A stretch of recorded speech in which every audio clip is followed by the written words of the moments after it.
რა სჭირდება იმისთვის, რომ იარაღის იმპერია აქედან ესეთ მდგომარეობამდე ჩამოიშალოს? ეს კითხვა უნდა დაუსვათ იმ ადამიანს, ვინც ფიქრობდა, რომ კიევი 3 დღეში დაეცემოდა.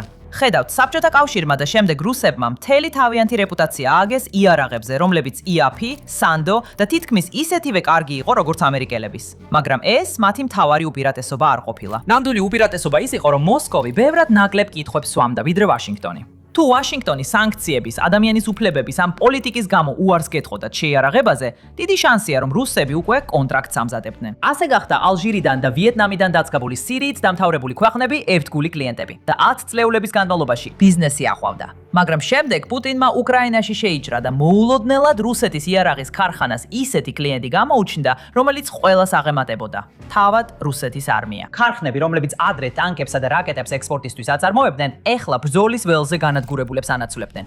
უცხოელ კლიენტებს პირდაპირ არ ეუბნებოდნენ უარს, უბრალოდ სულ უფრო და უფრო უკან სწევდნენ უსასრულო რიგში. და მათაც კი ვინც დალოდებას თანხდებოდა, კიდევ ერთი პრობლემა ჰქონდათ. რუსეთის თავდაცვის ინდუსტრიისთვის გადახდა ამერიკული სანქციების რისკს ნიშნავდა. ასე ერთმანეთზე მიყოლებით თითქმის ყველა ქვეყანამ თავი დაანება. ჩინეთმა შეკვეთები 72%-ით შეამცირა და დღეს პეკინი თითქმის ყველაფერს თავად აშენებს. ის უბრალოდ გამოვარდა მსოფლიოს 10 უმსხვილესი იარაღის შემძენის სიიდან. ეგვიპტემ შემდეგ საფრანგეთში, გერმანიასა და იტალიაში დაიწყო შესყიდვები. ალჟირმა შეკვეთები თითქმის 80%-ით შეამცირა. და არის ინდია, რუსეთის ყველაზე დიდი კლიენტი, გვირგვინის მარგალიტი.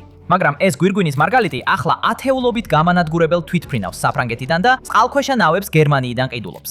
პირველად 1960 წლიდან. ინდური იარაღის უმეტესობა რეალურად რუსეთიდან აღარ მოდის. მაგრამ ეს ყველაფერი არ არის. მოსკოვი კიდევ უფრო აუარესებს საკუთარ მდგომარეობას, რადგან რუსეთი ანადგურებს იმ რეპუტაციასაც, რაც დარჩა. უკრაინაზე ყოველი დარტყმა ცოცხალი დემონსტრაციაა იმისა, რას აკეთებს ეს იარაღი სინამდვილეში. და ხშირად ისინი ბერს ვერაფერს აკეთებენ. როდესაც რუსეთმა პირველად დაიწყო ზუსტი ფრთოსანი რაკეტების სროლა, აშშ-ს დაზვერვამ დააფიქსირა, რომ მათგან 60%-ამდე ვერ მუშაობდა. ან აცდენდნენ, ან ფუჭდებოდნენ, ან საერთოდ არ ფეთქდებოდნენ. და ისენიც, რომლებიც რეალურად მუშაობენ, უკრაინა მათ ცაში ანადგურებს ამერიკული მეორადი აღჭურვილობით. ყველა პოტენციური მყიდველი ახლა პირდაპირ ეთერში უყურებს, როგორ მარცხდება რუსეთის საუკეთესო იარაღი და მათგან უმეტესმა უკვე საკმარისი ნახა.